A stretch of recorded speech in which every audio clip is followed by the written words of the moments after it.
Assalamualaikum warahmatullahi wabarakatuh. Baiklah, pada kesempatan kali ini saya akan menjelaskan studi kasus mengenai statistika non-parametrik, yang dimana untuk sumber yang saya gunakan itu pada buku Walpole. Baiklah, untuk studi kasus yang pertama itu, yang dimana dilakukan suatu penelitian mengenai motor roket yang dibentuk dari ikatan propelan penyala dan penopang, yang dimana diobservasi kekuatan geser ikatan antar propelan, karena hasil satu faktor penting dalam pembuatan motor roket, apakah terbukti bahwa median dari kekuatan geser sebesar 2000 C dengan tingkat kepercayaan 95%. Yang mana di sini pada permasalahan diketahui 20 data observasi dengan kekuatan geser pada satuan C. Ya, nah, pada permasalahan ini yang ditanyakan adalah apakah terbukti bahwa median dari kekuatan gesernya itu sebesar 2000 C dengan tingkat kepercayaan 95%. Pada permasalahan ini, kita bisa menyelesaikannya menggunakan uji sign test maupun dengan uji sign rank test, yang dimana untuk uji sign test maupun sign rank test itu merupakan uji tanda yang digunakan untuk menguji hipotesis mengenai median dari suatu distribusi kontinu.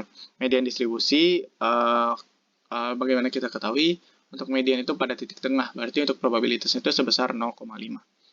Nah, untuk penyelesaian pertama itu kita mencoba menggunakan sign test, yang dimana untuk uji sign test itu, untuk pola itu kita terlebih dahulu menentukan uji hipotesisnya, di mana untuk hipotesis 0 itu pada saat median itu dengan nilai 2000, sedangkan untuk yang hipotesis alternatif itu pada saat median itu tidak sama dengan 2000, sebagaimana yang diketahui pada permasalahan. Nah, untuk sign test itu, karena kita ketahui sign arti tanda, untuk uji tanda ini, cara penyelesaian itu kita urutkan dulu untuk observasi itu 1 sampai 20. Nah, lalu untuk uji sign test kita menentukan berapa perbedaan atau deviation dari nilai observasi dengan nilai median yang telah ditentukan tadi. Maka dari kekuatan geser itu dikurang dengan nilai mediannya itu sebesar 2000. Contoh untuk observasi 1, 2158,7 dikurang dengan 2000, yang dimana dapatkan untuk perbedaan itu sebesar 158,7. Nah, di sini karena perbedaan itu positif, maka untuk tanda itu kita gunakan tanda positif. Dan juga begitu hingga ke data observasi ke-20. Nah, lalu untuk data kita ketahui jumlah N itu sebesar 20 observasi. Lalu untuk nilai X. Nah, nilai X yang kita gunakan pada permasalahan ini adalah nilai terbanyak antara nilai positif maupun nilai negatif. Karena nilai positif di sini kita hitung jumlahnya ada 14, sedangkan negatifnya ada 6, maka yang kita gunakan adalah nilai positif. Itu berjumlah 14. Nah, di sini karena nilai N yaitu jumlah observasinya itu lebih dari 10, maka kita dapat dekatkan dengan kurva normal dengan ketentuan untuk nilai dari N dikali P-nya itu berarti 20 dikali dengan probabilitas tadi 0,5, karena kita mencari nilai medial maka ikuti binomial, berarti 20 kali dengan 0,5 sebesar 10. Nah, baru setelah itu kita tentukan alfa, yang dimana diketahui tingkat kepercayaan itu sebesar 95%, berarti alfanya 0,05. Lalu untuk uji statistik itu pada saat binomial dengan variabel X dengan probabilitas itu sebesar 0,5, karena di sini merupakan binomial, itu berhasil atau tidak berhasil, itu probabilitasnya sebesar 0,5. Maka untuk perhitungannya sebagaimana nilai N itu besar dari 10 karena N 20, maka untuk uji tanda ini kita bisa dekatkan dengan kurva normal. Di mana untuk sebagaimana kita ketahui untuk normal itu Z sama dengan X dikurang dengan mu dibagi dengan standar deviasinya, di mana X kita ketahui 14. Lalu untuk mu itu nilai median tadi dikali dengan nilai N dikali dengan P, di mana nilai N itu sebesar 20 dikali dengan probabilistiknya itu 0,5. Berarti nilai 10 dibagi dengan standar deviasi itu akar dari NPQ. Maka dapatkan nilai Z itu sebesar 1,7885. Nah, pada permasalahan ini kita menggunakan two-tailed test, yang dimana kita dekatkan dengan kurva normal. Berarti ada permasalahan baru, berarti untuk two-tailed kita menggunakan aturan apabila nilainya itu X-nya itu kecil dari N per 2 atau X-nya itu besar dari N per 2. Apabila nilainya kecil dari N per 2, maka kita mencari nilai p-value itu menggunakan 2p pada saat X kecil sama dari X pada saat nilai P-nya itu ketika P bernilai 0,5. Untuk yang besar dari N per 2, maka 2p karena two tail dikali dengan X besar sama dari X ketika P sama dengan 0,5. Nah, karena di sini nilai X-nya itu besar dari N per 2-nya itu bernilai 10, X-nya itu 14. Maka kita menggunakan yang kondisi yang kedua. Berarti X besar dari X ketika P sama dengan 1 per 2. Maka untuk penilaian itu, maka P sama dengan, untuk nilai P value itu, pada saat X besar dari 14. Nah, di sini karena kita dekatkan dengan kurva normal, maka kita menggunakan untuk nilai P value itu pada saat Z besar dari 1,7885 yang kita dapatkan dari perhitungan sebelumnya. Kita dapatkan nilai 0,07364. Nilai 0,07364 untuk mempermudah kita di sini kami sediakan rumus Excel-nya, yang dimana di sini karena kita menggunakan two-tail, maka 2 dikali dengan 1 kurang norm dis, nilai X-nya yaitu 14, nilai M-nya itu sebesar N dikali P, 10, berarti standar deviasinya akar dari NPQ, lalu 1 kumulatif. Di sini kenapa kita menggunakan 1 kurang, karena nilai X besar dari N per 2. Kalau nilainya X kecil dari N per 2, kita langsung saja 2 dikali dengan norm dis. Oke, didapatkan nilai 0,07364. Maka keputusan yang kita ambil adalah karena nilai P value besar dari 0,05, maka kita gagal menolak H0. Artinya, untuk nilai median dari kekuatan geser dari propelan itu sebesar 2000 C. Untuk permasalahan ini kita juga bisa menyelesaikannya dengan sign rank test atau Wilcoxon sign rank test. Yang dimana bedanya di sini ada katanya rank. Berarti kita merankingkan atau mengurutkan. Nah, pada untuk rank test ini sebagai catatan bahwa untuk ranking itu kita tidak melihat dari positif negatifnya untuk pengurutannya, tapi berdasarkan nilai absolutnya dari nilai terkecil ke yang besar. Nah, sebagai catatan untuk tanda itu digunakan untuk nilai W plus maupun nilai W min ya, itu perlu diperhatikan. Nah, setelah kita mengurutkan, untuk pertama kita hitung nilai absolutnya, setelah itu kita urutkan, maka kita urutkan berarti observasi ke-16 itu nilai terkecil itu pada ranking pertama. Untuk 19 untuk ranking kedua. Begitu. Nah, setelah itu untuk pola penyelesaiannya hampir sama, kita menentukan hipotesis uji hipotesisnya sama dengan sign test tadi.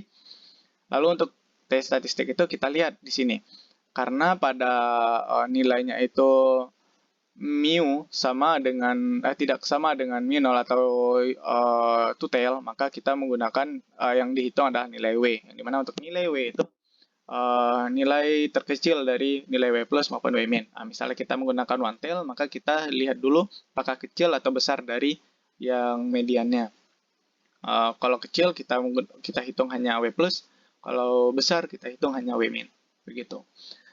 Nah, setelah itu untuk critical region itu kita menolak H0 jika nilai W kecil sama dari W alpha-nya itu 0,05. Di sini kita bisa melihat tabel critical values for the sign rank test, yang dimana dengan alpha itu 0,05, dengan N itu sebanyak 20. Maka kita dapat lihat, maka yang kita pakai adalah 52 dengan alpha 0,05. Nah, setelah itu baru kita berarti nilai W alpha itu sebesar 52. Nah, selanjutnya baru kita melakukan perhitungan karena di sini two-tail, maka kita perlu menghitung berapa nilai W plus, berapa nilai W min. Nah, di sini untuk W plus kita menghitung ranking yang bertanda positif. Berarti 1 tambah 2 tambah 3 tambah 4 tambah 5 tambah 6 dan seterusnya sampai ke tambah 20.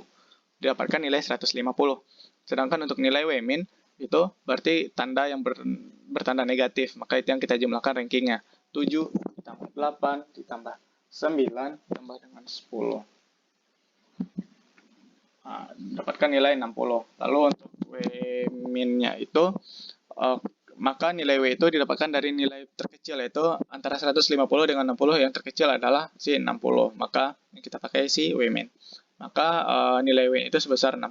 Karena nilai W besar dari nilai W alpha-nya, yaitu 52, maka kita gagal menolak H0. Artinya, untuk median dari kekuatan geser itu sebesar 2000 C. Oke, untuk permasalahan selanjutnya itu studi pewarisan genetik dilakukan dalam kelompok beberapa etnis, di mana sampel itu ada 2 Native American dan Caucasian berdasarkan variabel MSCE. Nah, datanya sebagai berikut dengan observasi atau sampel yang digunakan itu berbeda. Untuk native ada 7 sampel, sedangkan untuk Caucasian ada 9 sampel. Nah, di sini yang diminta adalah apakah ada perbedaan antar kelompok tersebut.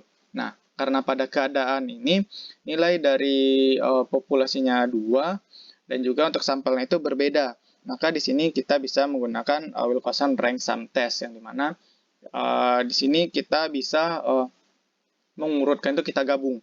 Berarti untuk permasalahan ini terlebih dahulu kita data tersebut karena rank sum test, berarti kita gabung nilai tiap-tiap data dari data native sama Caucasian, maka kita urutkan rankingnya terlebih dahulu. Itu didapatkan sebagai berikut.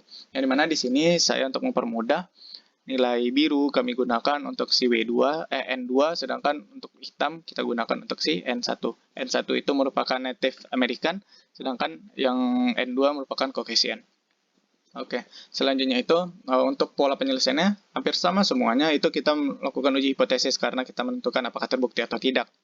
Dengan alpha 0,05 dengan critical region itu di sini kita menggunakan nilai U, yang dimana kecil sama dari 12. Untuk nilai kecil sama dari 12, untuk critical region itu kita lihat terlebih dahulu apakah dia two tail atau one tail. Di sini karena kita menggunakan two tail, maka kita tentukan nilai U. Misalnya kita menggunakan one tail, apabila kecil itu kita hanya menghitung nilai U1, sedangkan untuk apabila besar kita hanya menghitung nilai U2. Begitu. Nah, di sini nilai U-nya itu kecil sama 12, yang dimana kita bisa melihat pada tabel critical values for the Wilcoxon Rank Sum Test, yang dimana nilainya itu untuk nilai N1-nya itu data kita ada 7, lalu untuk data N2-nya itu untuk data 17 dan untuk yang N2 itu sebanyak 9, maka dapatkan nilai U-nya itu sebesar 12. Begitu. Diperhatikan juga nilai two-tail test pada saat alfanya 0,05. Oke, dapatkan nilai U kecil sama 12 untuk critical region-nya, baru kita melakukan perhitungan. Hampir sama dengan rank test tadi, kita menjumlahkan untuk si W1 yang warna hitam tadi. Berarti nilai-nilai rankingnya berarti 3 ditambah dengan 6, ditambah dengan 11, tambah 12, tambah 13, ditambah 14, ditambah dengan 16. Maka dapatkan nilai W1 itu sebesar 75, sedangkan untuk W2, ini kan kita lihat 1 ditambah 2, tambah 3, tambah 4, sampai N itu sebanyak 16. Berarti artinya itu merupakan suatu deret aritmatika, yang dimana rumusnya itu N1 tambah N2 dikali dengan N1 tambah N2 ditambah 1 dibagi dengan 2. Nah, di sini pada permasalahan ini artinya totalnya itu dari nilai W1 ditambah dengan W2. Nah, makanya kita bisa membuat formula W2 sama dengan N1 tambah N2 dikali dengan N1 tambah N2 tambah 1 dibagi dengan 2 dikurang dengan W1. Karena kita pindah ruaskan W1-nya dari sebelah kiri ke sebelah kanan, maka bertanda negatif. Maka dapatkan nilai W2 yaitu N1 tambah N2, N1-nya ada 7, N2 ada 9, berarti 7 tambah 9, 16, dikali dengan 17, dibagi dengan 2, dikurang dengan si W1 yang kita dapatkan sebesar 75, maka dapatkan W2-nya itu sebesar 61.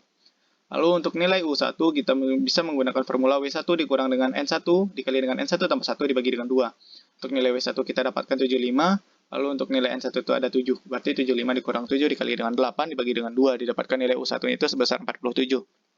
Lalu untuk U2 itu sama dengan U1 rumusnya, tapi kita ganti dengan 2. Maka didapatkan nilai U2 itu sebesar 16.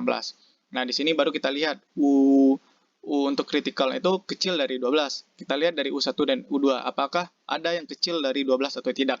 Ternyata dari U1 maupun U2 tidak ada yang kecil dari 12. Berarti kita menolak H0 karena nilai U-nya itu besar dari 12. Maka dapat kita simpulkan bahwa ternyata ada perbedaan yang sangat signifikan terhadap dua kelompok etnis tersebut. Lalu untuk permasalahan berikutnya itu adalah berikan data operasi dalam jam untuk 3 jenis kalkulator yaitu A, B, C. Yang dimana di sini kita menguji apakah waktu pengoperasian ketiga kalkulator itu sama atau berbeda. Nah, di sini karena populasi yang kita gunakan itu ada 3, dan juga sampelnya itu jumlahnya berbeda-beda, maka pada permasalahan ini kita bisa menyelesaikan dengan uji Kruskal-Wallis.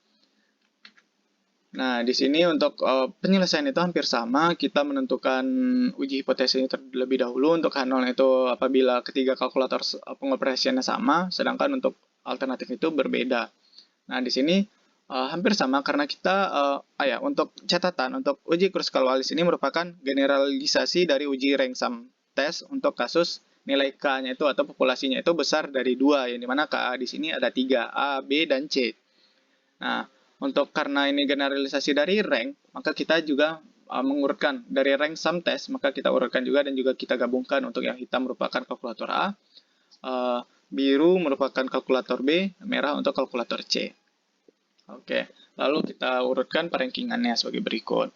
Maka setelah itu, pada Kruskal-Wallis ini kita mengikuti distribusi chi-square, yang dimana nilai critical region itu H besar dari chi-square pada saat alfanya 0,05.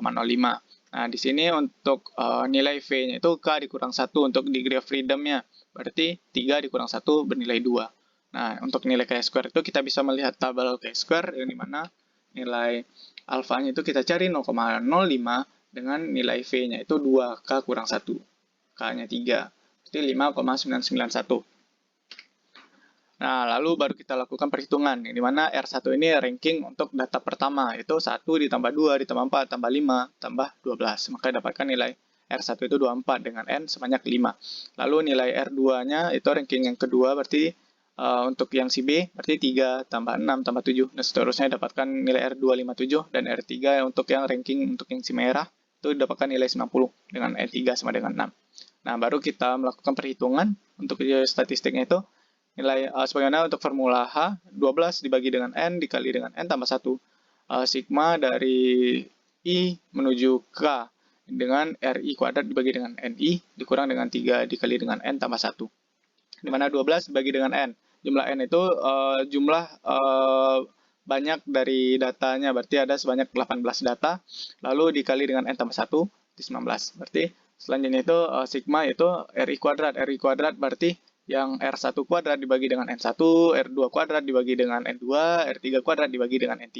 Berarti nilainya sebagai berikut, lalu dikurang dengan 3 dikali dengan N tambah 1. N-nya itu ada 18 tadi ditambah dengan 1, berarti 19. Maka dapatkan nilai H-nya itu sebesar 10,6962. Maka karena nilai H nilainya itu lebih besar daripada nilai chi-square-nya, maka maaf di sini 5,991, maka kita menolak H0, artinya operasi waktu untuk tiap kalkulator itu tidak sama. Untuk kesimpulannya. Oke, untuk permasalahan berikutnya itu sebanyak 15 lemparan koin dihasilkan urutan kepala dan ekor, yaitu head dan tail. Yang dimana untuk urutan itu sebagai berikut. Yang dimana H itu untuk kepala, T itu untuk ekor. Lalu di sini yang ditanya adalah tentukan apakah urutan tersebut dilakukan secara acak gunakan tingkat signifikansi sebesar 0,1. Nah, di sini pada permasalahan itu kita menentukan apakah pada kasus pelemparan ini apakah urutannya itu secara acak atau tidak. Nah, di sini kita bisa menggunakan run test, yang dimana untuk run test itu merupakan teknik yang berguna untuk menguji hipotesis nol, itu pengamatan diambil secara acak atau tidak, begitu. Nah, untuk run test untuk pola penyelesaian itu kita melakukan uji hipotesis karena kita menentukan apakah dia secara acak atau tidak. Maka untuk hipotesis nol itu urutannya itu diproduksi secara acak urutannya, atau alternatif itu tidak secara acak. Maka dengan alfa itu diketahui 0,1, maka untuk statistik tesnya itu kita ambil dari nilai V, yaitu number of runs. Berarti berapa pengambilan yang untuk runs itu yang berurutan, berarti tidak secara acak. Maka untuk komputasi itu kita kopikan yang dimana nilai urutannya tadi, maka untuk nilai H dan H berarti itu berurutan, berarti untuk number of runs atau nilai V-nya itu bernilai 1. Lalu misalnya T dengan T berarti itu dihitung 1 maupun berurutan, intinya contohnya H sampai ke N berarti itu hanya dihitung 1. Tapi apabila H lalu dilanjutkan dengan T atau yang berbeda, maka itu hitungannya 1, 1. Berarti ada 2 kali number of runs. Maka di sini dapat dilihat untuk nilai number of runs itu sebanyak 8. Maka dapatkan nilai V itu sebesar 8. Nah, di sini untuk kita hitung, catatan untuk rantes itu nilai N1 harus lebih kecil daripada nilai N2. Maka di sini nilai T-nya itu lebih kecil, maka jumlah T-nya itu lebih kecil, maka kami gunakan di sini sebagai N1-nya. Di mana nilai banyak dari T itu sebanyak 7. 1, 2, 3, 4, 5, 6, 7. Sedangkan untuk banyak dari H itu sebanyak 8. Nah, maka untuk penentuannya itu kita menghitung dengan p-value. Yang dimana karena di sini kita menggunakan tutel, maka 2P V besar sama dari V pada saat H0 benar. Nah, di sini baru kita cari berarti 1 dikurang dengan P. V kecil sama pada saat ketika H0-nya benar. Maka 2 dikali dengan 1 dikurang dengan P-nya itu 0,514. Untuk nilai 0,514 itu kita bisa melihat tabel pada nilai p-value untuk rantes. Nah, di sini kita perhatikan lagi untuk nilai N1 dan N2-nya. Itu nilai N1 dan N2-nya itu sebanyak 7 dan 8.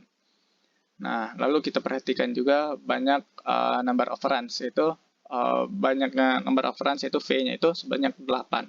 Maka dapatkan 0,514. Maka kita substitusi nilai V-nya itu, P-value dari V kecil dari 8 ini itu 0,514. Berarti 2 dikali dengan 1 dikurang dengan 0,514. Maka didapatkan nilai 0,972. Maka keputusan yang kita ambil adalah karena nilai p-value besar dari 0,1, maka kita gagal menolak H0.